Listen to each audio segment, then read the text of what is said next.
Okay, today we're going to talk about the last part of our foldable on families of functions, which is Unit 13. We're going to go ahead and talk about absolute value functions. What's nice is these look very, very similar to quadratic functions. We know quadratic functions make a u or an upside down u. Absolute value functions actually just make a v or an upside down v. So there's a lot of things that are really similar that you'll find as we do these problems. We're going to have 3 slides on this, and I went ahead and wrote up here what an absolute value function looks like. So just like a quadratic, you have a out front, but notice instead of parentheses, you have absolute value bars in the middle. Okay, and then you have x minus h inside of those and then plus k. So again, the only difference really between these and quadratic functions is you have absolute value bars with absolute value functions, and with quadratic functions you have a squared in them. Okay, you have a squared in them. So I went ahead and wrote down how you could actually get to the absolute value button on your calculator, which you'll see when we do the problems, but you're going to hit the math button. You're actually going to go over to the NUM, okay, which you'll see when we do it, and then ABS is the absolute value button, so you'll hit enter on that. Okay, so just like before, we're going to go ahead and fill out a table for this absolute value function. Okay, I'm going to go ahead and type it into my calculator, and then I'll find the zeros, domain, range, rate of change, and fill in the table. So let's go ahead and type this in our calculator first. Okay, so I have my graphing calculator up. So let's see, I'm going to go ahead and go into y equals. And let's see, I had a negative out front. And then to get to the absolute value bar, I'm going to go ahead and hit math. And then again, you're going to hit over to the NUM. And then ABS shows up right away, and I'm going to click enter on that. And so let me see what the rest of our function was. It was x minus 3 and then plus 2. So let me go back to that. So x minus 3 is on the inside. Make sure that's a subtraction sign. And then plus 2 is on the outside. So I'm going to go ahead and hit graph. Okay, you're going to see right away it makes a V. So this point right here, they don't call it a vertex, okay, but it's your maximum or minimum. Okay, it's similar to a vertex. So that's your max in this case. And then we know our zeros are right here and here. So when I go to find those, okay, that's what they're talking about. Zeros are where they cross the x-axis. Okay, so that's the information on that.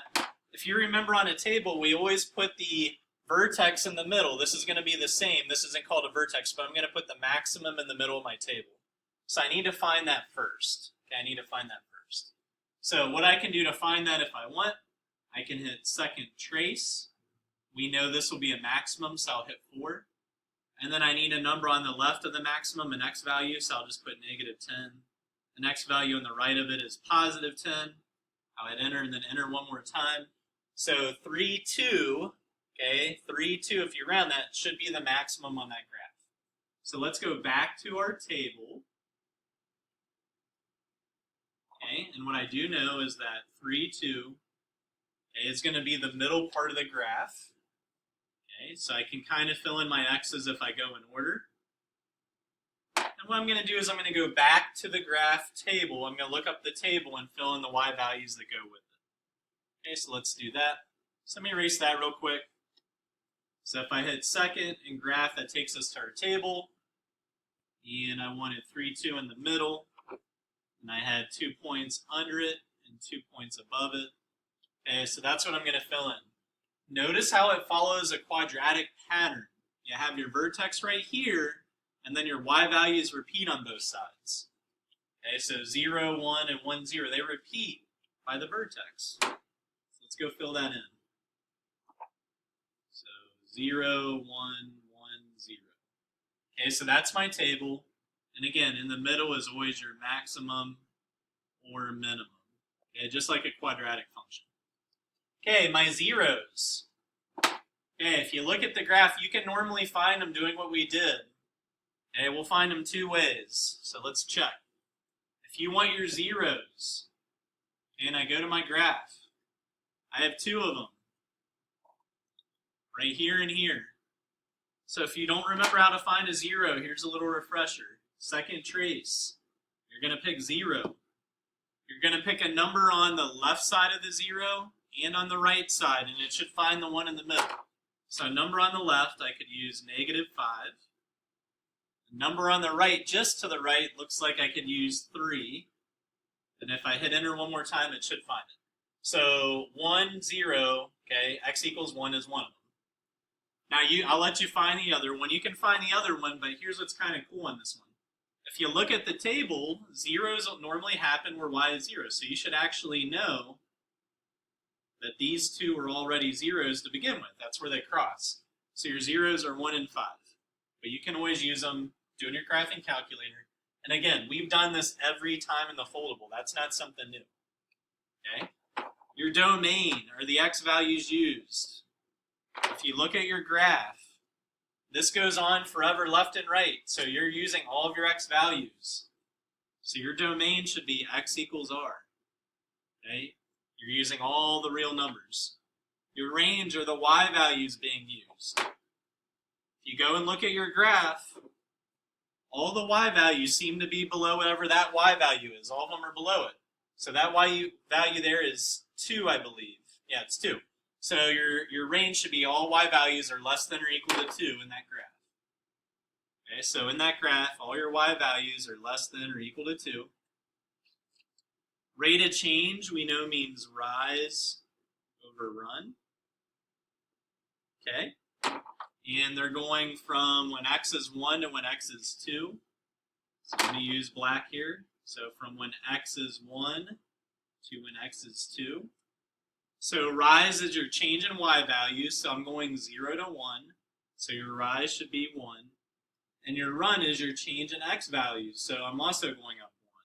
So rise over run should be 1 over 1 or 1. Okay, for that problem. Okay, moving on. I'm going to write an equation in this form. Okay, I wrote the form for an absolute value function. Okay, so here's what I know then. It's real similar again to the quadratics. Here is your vertex right here. So I can go ahead and start writing this equation right away. If you remember, just like quadratics, the opposite of the x value goes inside of the parentheses with a quadratic, so the opposite of it's going to go inside the absolute value sign. And then your y value simply goes at the end. So minus 3. So I have part of it. I still need to find this a right here. So what you're going to do is you're going to use this other point that they give you, and you're going to go ahead and plug your x value from that point and your f of x value from that point and the equation you just wrote down. So I know f of x here is 3. And I don't know. My x value there was negative 4.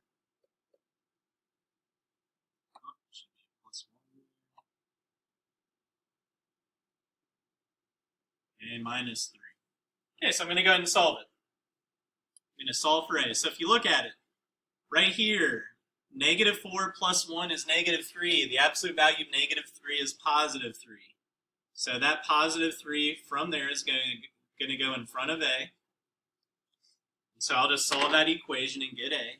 So I'm going to add 3 to both sides. And then to solve for a, I will finally divide by 3. So you're going to find that a is 2. Again, we did the exact same thing we did quadratic functions. So at the end, just go back up where you had a up here, and you just need to fill in a 2 there. And that should be the equation for the absolute value function with this information.